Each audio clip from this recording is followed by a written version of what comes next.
যুক্তরাষ্ট্রের মিনেসোটা অঙ্গরাজ্যে অভিবাসন বিরোধী অভিযানের প্রতিবাদে বিক্ষোভ ছড়িয়েছে বিভিন্ন শহরে। স্থানীয় সময় বুধবার জর্জিয়ায় ইমিগ্রেশন অ্যান্ড কাস্টমস এনফোর্সমেন্ট আইসিইর বিরুদ্ধে বিক্ষোভে নামেন শত শত শিক্ষার্থী। আইসিইর অভিযান ও যুক্তরাষ্ট্রের সামরিক হস্তক্ষেপের বিরুদ্ধে স্লোগান দেন তারা। এক নির্দোষ মানুষকে আইসিই অভিযান চালিয়ে গুলি করে হত্যা করেছে। আমরা চাই তরুণরা ঐক্যের সঙ্গে একসাথে দাঁড়াক।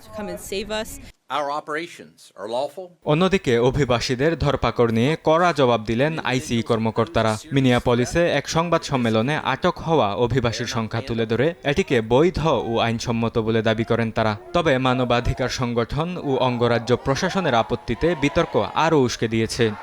আপনাকেই বলছি, ইন্স্যুরেন্স করলে সিটিতে সুরক্ষা পাবেন নিশ্চিত।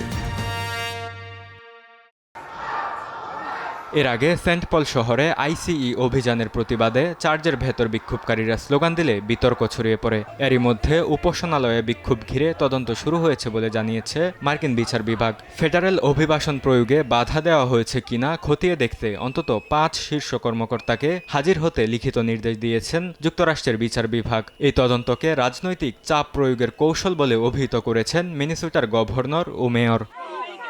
বরকতুল্লাহ, সময় সংবাদ।